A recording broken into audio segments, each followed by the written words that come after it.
আসসালামু আলাইকুম আমার চাকরি প্রত্যাশী ভাই ও বোনেরা, আশা করি আপনারা সকলে ভালো আছেন। আমিও ভালো আছি।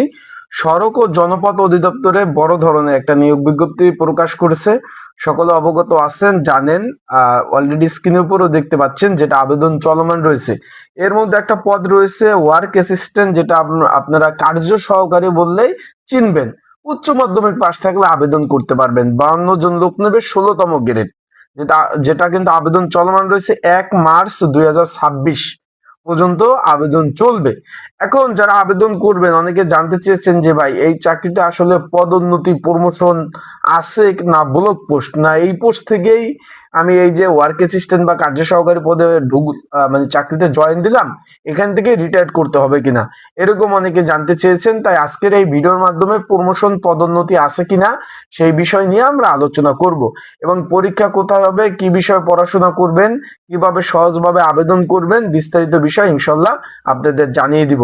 তাই সবার আগে বলে দেয়, যারা আমার ইউটিউব চ্যানেলে নতুন, অবশ্যই আমার ইউটিউব চ্যানেলটা সাবস্ক্রাইব করে রাখবেন, লাইক বাটন ক্লিক করে রাখবেন, এবং আপনাদের যে কোনো মূল্যবান মন্তব্য যদি কোনো কিছু থাকে কমেন্ট বক্সে কমেন্টস করতে পারেন। ভিডিও ভালো লাগলে অবশ্যই লাইক কমেন্ট শেয়ার করে রাখবেন। এখন বিষয়টা হলো সড়ক ও জনপথ অধিদপ্তর, এটা মূলত একটা সরকারি চাকরি ভাই, বিষয়টা ক্লিয়ার করলাম আপনাদের। ওয়ার্ক অ্যাসিস্ট্যান্ট 52 জন লোক নেবেন, 16তম গ্রেডের চাকরি। 9,300 টাকা থেকে 22,490 টাকা বেসিক।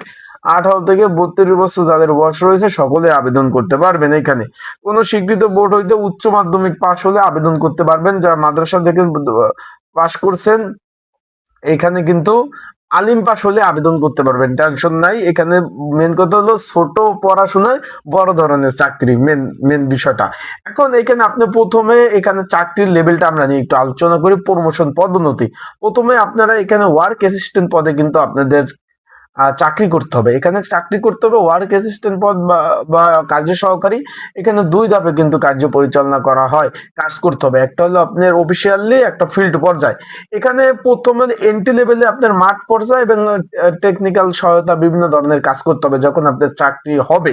বিষয়টা আশা করি বুঝতে পারছেন। ওয়ার্ক অ্যাসিস্ট্যান্ট, এখান থেকে আপনি যদি আপনার সেভাবে অ্যাবিলিটি থাকে, পড়াশোনার যোগ্যতা থাকে, বিভাগীয় পরীক্ষা হবে। আবারও বলতেছি, এখানে তারা এই যে সড়ক ও জনপথ অধিদপ্তর প্রমোশন ক্ষেত্রে তারা বিভাগ মানে তারাই নিজেরাই কিন্তু পরীক্ষা নিয়ে থাকে, এবং আপনার যোগ্যতা, আপনার কাজের অ্যাবিলিটি যদি থাকে, সেখান থেকে এই যে আপনি ওয়ার্ক অ্যাসিস্ট্যান্ট পদ থেকে উপসহকারী প্রকৌশলী পদে কিন্তু আপনারা প্রমোশন পাবেন। বিষয়টা আশা করি বুঝতে পারছেন। দ্বিতীয় ধাপে, প্রথম ধাপে তো ওয়ার্ক অ্যাসিস্ট্যান্ট পদ, দ্বিতীয় ধাপে আপনি প্রমোশন পেয়ে উপসহকারী প্রকৌশলী পদে কিন্তু আপনি প্রমোশন পাবেন। এখানে নির্দিষ্ট সময় চাকরি প্লাস বিভাগীয় পরীক্ষার পাশ করতে হবে। আপনি যে ওয়ার্ক অ্যাসিস্ট্যান্ট পদে ঢুকলেন আর প্রমোশন পেলেন তা কিন্তু না। এখানে নির্দিষ্ট সময় একটা মেয়াদ আছে, এত সময় চাকরি করতে হবে, এবং প্লাস বিভাগীয় যে তারা যে সড়ক ও জনপথ অধিদপ্তরের যে তারা যে পরীক্ষাগুলো নিবে, সেই পরীক্ষায় কিন্তু অবশ্যই আপনার পাশ করতে হবে। পাশ না করলে কিন্তু আপনার কখনো কিন্তু পদোন্নতি হবে না। এটি একটি বড় ধরনের প্রমোশন, এবং দায়িত্ব এবং বেতন দুইটাই বাড়ে, এবং সামাজিক দিক থেকে মর্যাদাও বাড়ে। বিষয়টা কি ক্লিয়ার হয়েছে? এখানে এখানে আপনার বেতন বৃদ্ধি পাবে, তারপর আপনার বড় ধরনের এক ধাপে বড় ধরনের একটা প্রমোশন, তারপর আপনাদের কাজের যে পরিধি সেটাও বাড়বে, সামাজিক মর্যাদাও বাড়বে।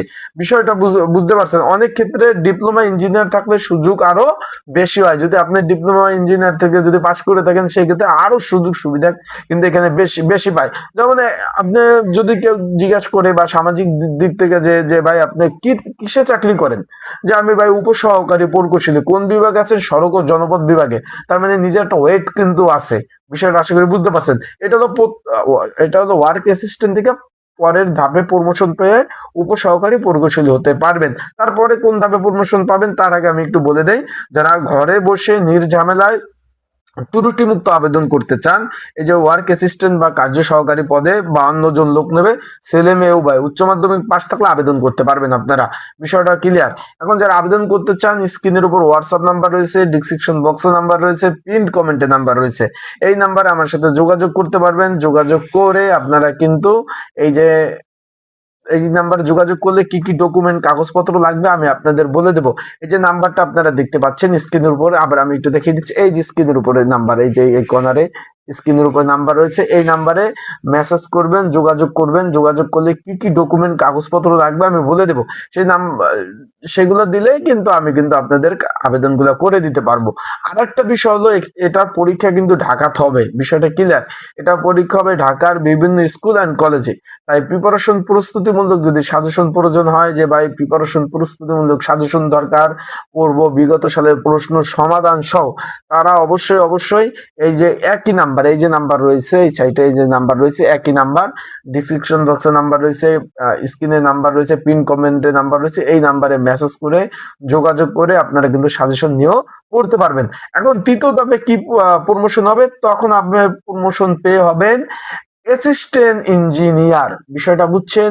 এখানে আপনার ওয়ার্ক অ্যাসিস্ট্যান্ট থেকে প্রমোশন পেয়ে হবেন উপ সহকারী প্রকৌশলী, তারপর তৃতীয় ধাপে আপনি হবেন অ্যাসিস্ট্যান্ট ইঞ্জিনিয়ার।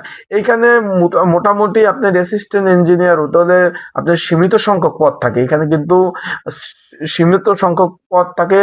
এটা মূলত প্রথম শ্রেণী বা এ ক্লাস কর্মকর্তা বলা হয় তাদের।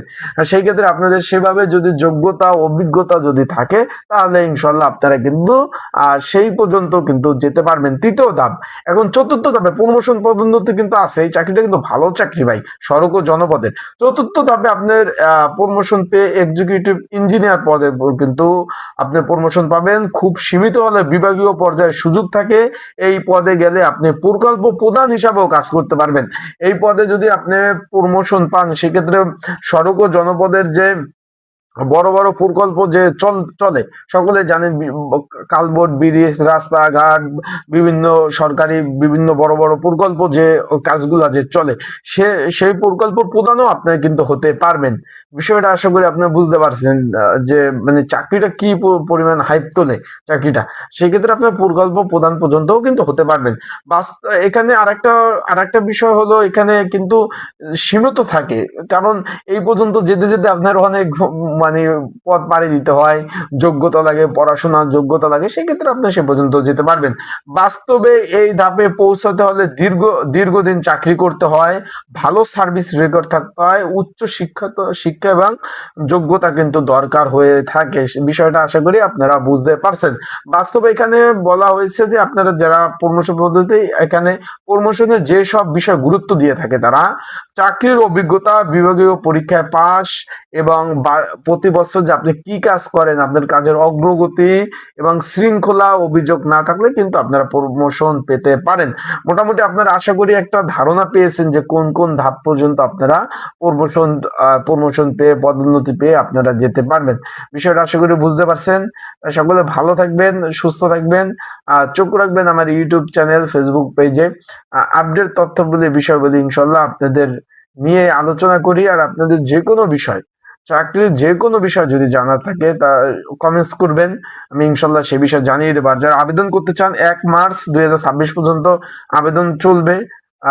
স্ক্রিনের উপরে নাম্বার রয়েছে, নির্ঝামেলায় ত্রুটি মুক্ত আপনাদের কিন্তু আবেদনগুলা করে দেওয়া যাবে। বিষয়টা আশা করি বুঝতে পারছেন। আসসালামু আলাইকুম, ভালো থাকুন, সুস্থ থাকুন।